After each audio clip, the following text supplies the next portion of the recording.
എല്ലാവർക്കും നമ്മുടെ പുതിയ വീഡിയോയിലേക്ക് സ്വാഗതം. ഇന്നത്തെ നമ്മുടെ റെസിപ്പി നല്ല കുറുകിയ ഗ്രേവിയോട് കൂടിയിട്ടുള്ള സൂപ്പർ ടേസ്റ്റി ആയിട്ടുള്ളൊരു വെള്ളക്കടല കറിയാണ്. രാവിലത്തെ ബ്രേക്ക്ഫാസ്റ്റ് ഐറ്റംസിൻ്റെ എല്ലാത്തിൻ്റെ ഒപ്പം കഴിക്കാൻ പറ്റിയൊരു സൂപ്പർ ടേസ്റ്റി ആയിട്ടുള്ള കറിയാണ് കേട്ടോ. അപ്പോൾ നമുക്ക് ഇതെങ്ങനെയാണ് തയ്യാറാക്കുന്നതെന്ന് ഒന്ന് കണ്ടു നോക്കാം. അപ്പോൾ ആദ്യം തന്നെ നമുക്ക് ഇതിലേക്ക് വേണ്ടത് ഇതുപോലെ വെള്ളക്കടലയാണ്.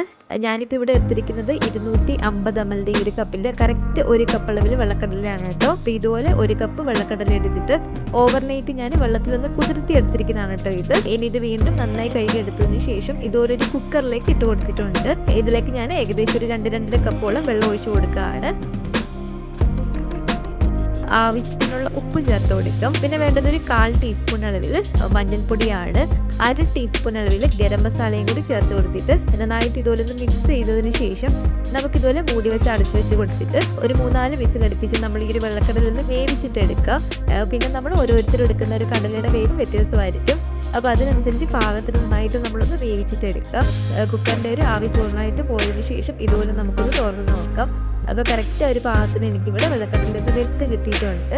ഇത് നമുക്കൊന്ന് മാറ്റി വെക്കാം. ഇനി ഇതുപോലെ ഈ ഒരു പാത്രത്തിലേക്ക് കുറച്ച് വെളിച്ചെണ്ണ ഒഴിച്ചു കൊടുക്കുകയാണ്. എണ്ണയൊന്ന് ചൂടായിട്ട് വരുന്ന സമയത്ത് ഇനി നമുക്ക് ഇതിലേക്ക് ചേർത്ത് കൊടുക്കേണ്ടത് ഈ ഒരു വലിപ്പമുള്ള 2 കറുവപ്പട്ടയാണ്. പിന്നെ ഒരു 4 ഗ്രാമ്പും 1 ഏലക്കയാണ് കേട്ടോ ഇതെല്ലാം കൂടി നമുക്ക് ഈ ഒരു എണ്ണയിലേക്ക് ഇട്ട് കൊടുക്കാം. അതുപോലെ തന്നെ 1 ടീസ്പൂൺ അളവിൽ പെരിഞ്ജീരകവും 1 ടീസ്പൂൺ അളവിൽ ചെറിയ ജീരകം കൂടി ചേർത്ത് കൊടുക്കുക. എന്നിട്ട് നന്നായിട്ട് ഇതുപോലെ ഒന്ന് ഇളക്കിയിട്ട് എടുക്കാം. പിന്നെ വേണ്ടത് 1 ടീസ്പൂൺ അളവിൽ ഇഞ്ചി വെളുത്തുള്ളി പേസ്റ്റ് ആണ്. ഇഞ്ചി വെളുത്തുള്ളി പേസ്റ്റ് ആയിട്ട് ചേർത്ത് കൊടുക്കണമെന്നില്ല, ചെറിയ കഷ്ണങ്ങളായിട്ട് ഇട്ട് കൊടുത്താലും മതി. അതും കൂടി ചേർത്ത് കൊടുത്തിട്ട് ഇതുപോലെ ജസ്റ്റ് ഒന്ന് ഇളക്കിയിട്ട് എടുക്കാം. ആവശ്യത്തിനുള്ള ഉപ്പും കൂടി ചേർത്ത് കൊടുത്തിട്ട് ആ ഒരു സവാള നമുക്ക് ആദ്യം ഒന്ന് വഴറ്റിയിട്ട് എടുക്കാം. അപ്പോൾ ഇതുപോലെ നന്നായിട്ട് ഇളക്കി കൊടുത്ത് സവാള ഇത് കണ്ടില്ല ഇതുപോലെ അത്യാവശ്യം ഒന്ന് വഴണ്ടി വരുന്ന സമയത്ത് ഇതൊരു 10-12ഓളം കാഷ്നട്ട് ആണ് കേട്ടോ. ആ ഒരു കാഷ്നട്ടും കൂടെ നമുക്ക് ഇതിലേക്ക് ചേർത്ത് കൊടുക്കാം. പഴുത്ത ഒരു മീഡിയം വലിപ്പമുള്ള തക്കാളിയാണ് കേട്ടോ. ആ ഒരു തക്കാളിയും കൂടെ ഇതിലേക്ക് ചേർത്ത് കൊടുക്കുക. തക്കാളിയും ഇതുപോലെ നന്നായിട്ട് ഇളക്കി കൊടുത്ത് ആ ഒരു തക്കാളി നന്നായിട്ട് നമുക്കൊന്ന് കുക്കായി കിട്ടണം. പിന്നെ ഒരു 2 കറിവേപ്പിലയും കൂടി ഇട്ട് കൊടുത്തിട്ടുണ്ട്. അതുപോലെ തന്നെ ഇതുപോലെ ഒരു പിരിയൻ മുളകും കൂടി ചേർത്ത് കൊടുത്തിട്ടുണ്ട്. ഇതിന് പകരം സാധാ വറ്റൽമുളക് ചേർത്ത് കൊടുത്താലും മതി. അപ്പോൾ ഇതുപോലെ വീണ്ടും നന്നായിട്ട് ഇളക്കി അതിൻ്റെയൊക്കെ ഒരു പച്ചച്ചൊരിയൊക്കെ മാറി നന്നായിട്ട് നിന്ന് കുക്കായി വന്നിട്ടുണ്ട് കേട്ടോ. നന്നായിട്ട് നമുക്ക് ഇതുപോലെ ഒന്ന് വഴണ്ടി വന്നിട്ടുണ്ട്. ഇനി നമുക്ക് ഫ്ലെയിം ഒന്ന് ഓഫ് ചെയ്ത് കൊടുക്കാം.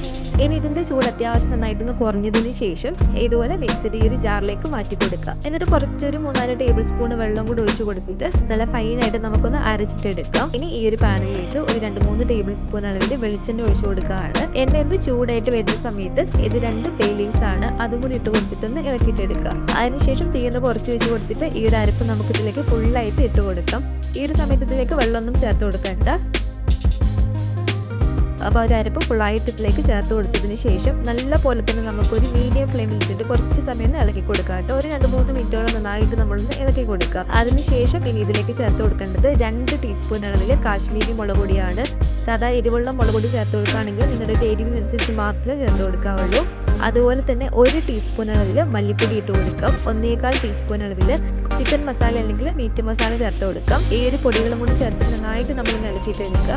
പൊടികളുടെ ഒരു പച്ചയൊരു ചൊവ്വങ്ങ് മാറി കിട്ടണം. ആ ഒരു മിക്സിയുടെ ജാറിൽ കുറച്ചൊരു അരപ്പ് ബാക്കി ഉണ്ടായിരുന്നു, അതിലേക്ക് കുറച്ച് വെള്ളം ഒഴിച്ച് കൊടുത്തിട്ട് ആ ഒരു വെള്ളം നമുക്ക് ഇതിലേക്ക് ചേർത്ത് കൊടുക്കാം. എന്നിട്ട് വീണ്ടും നന്നായിട്ട് ഇതൊന്ന് ഇളക്കിയിട്ട് എടുക്കുക. ഇനി ഇതിലേക്ക് ചേർത്ത് കൊടുക്കേണ്ടത് നമ്മൾ ആദ്യമേ വേവിച്ച് വെച്ചിരിക്കുന്ന ഒരു വെള്ളക്കടലയാണ്. ആ ഒരു വെള്ളത്തോട് കൂടിയിട്ട് തന്നെ ഇതിലേക്ക് ചേർത്ത് കൊടുത്തു കേട്ടോ.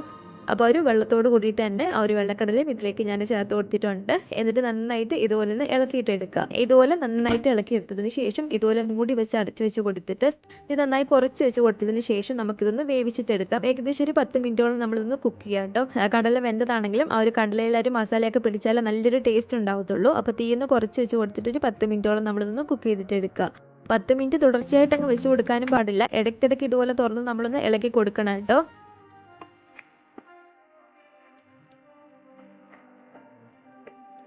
അപ്പോൾ ഇത് കണ്ടില്ല ഏകദേശം ഒരു 10 മിനിറ്റോളൊക്കെ ആയിട്ടുണ്ട്. ആ ഒരു മസാലയൊക്കെ ഒരു കടലയിലും പിടിച്ച് കറക്റ്റ് ഒരു പാകത്തിന് നമുക്ക് ഇവിടുന്ന് കുറുകിയും കിട്ടിയിട്ടുണ്ട് കേട്ടോ. ഇനി നമുക്ക് ഇതിലേക്ക് ചേർത്ത് കൊടുക്കേണ്ടത് 1/4 കപ്പ് അളവിൽ നല്ല കുറുകിയ തേങ്ങാപ്പാലാണ്. അപ്പോൾ 1/4 കപ്പ് അളവിൽ കുറുകിയ ഒരു തേങ്ങാപ്പാലും കൂടി ചേർത്ത് കൊടുത്തിട്ട് നല്ല പോലെ തന്നെ ഇതൊന്ന് ഇളക്കിയിട്ട് എടുക്കുക. തേങ്ങാപ്പാൽ ചേർത്ത് കൊടുത്തിട്ട് പിന്നെ നമ്മൾ ഒരുപാട് സമയത്ത് കുക്ക് ചെയ്തിട്ട് ജസ്റ്റ് ഒന്ന് ഇളക്കി എടുത്താൽ മാത്രം മതി. ഇനി ഇതിൻ്റെ ഉപ്പ് നോക്കിയിട്ട് ആവശ്യത്തിനുള്ള ഉപ്പും കൂടി ചേർത്ത് കൊടുക്കാം. ഇതിലേക്ക് ഞാൻ കുറച്ച് മല്ലിയില ഇട്ട് കൊടുക്കുകയാണ് കേട്ടോ. എന്നിട്ട് നന്നായിട്ട് വീണ്ടും ഒന്ന് ഇളക്കിയിട്ട് എടുക്കുക. അതുപോലെ തന്നെ ഇതിലൊരു എരിവൊക്കെ കറക്റ്റാണ്. എന്നാലും ഒരു 2-3 പച്ചമുളക് ഇതുപോലെ ലാസ്റ്റ് വേണമെങ്കിൽ നമുക്കൊന്ന് കീറിയിട്ട് കൊടുക്കാം കേട്ടോ. എന്നിട്ട് വീണ്ടും ഇതുപോലെ നന്നായിട്ട് ഒരു മിനിറ്റും കൂടെ ഒന്ന് ഇളക്കിയെടുത്താൽ മാത്രം മതി. അപ്പോൾ ഇത്രയേ ഉള്ളൂ. നല്ല സൂപ്പർ ടേസ്റ്റി ആയിട്ടുള്ള വെള്ളക്കടല മസാല ഇവിടെ റെഡി ആയിട്ടുണ്ട്.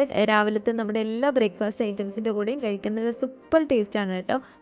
ചപ്പാത്തിയും അപ്പവും പൂരിയും ഇടിയപ്പവും എല്ലാത്തിൻ്റെ ഒപ്പം സൂപ്പറാണ്. അപ്പം ഈ ഒരു രീതിയിൽ നിങ്ങൾ വെള്ളക്കടല വെച്ച് നോക്കിയിട്ടില്ലെങ്കിൽ തീർച്ചയായിട്ടും ഒന്ന് ഉണ്ടാക്കി നോക്കുക. ഉണ്ടാക്കി നോക്കിയിട്ട് നിങ്ങളുടെ അഭിപ്രായങ്ങളൊക്കെ മറക്കാതെ തന്നെ നമ്മുടെ കമൻറ്റ് ബോക്സിൽ ഒന്ന് വന്നറിയിക്കണേ. അതുപോലെ തന്നെ വീഡിയോയെക്കുറിച്ചുള്ള നിങ്ങളുടെ അഭിപ്രായങ്ങളൊക്കെ കമൻറ്റ് ചെയ്യുക. ഈ ഒരു വീഡിയോ ഇഷ്ടപ്പെട്ടെങ്കിൽ മറക്കാതെ തന്നെ ഒരു ലൈക്ക് ബട്ടണും കൂടി ഒന്ന് ക്ലിക്ക് ചെയ്യുക.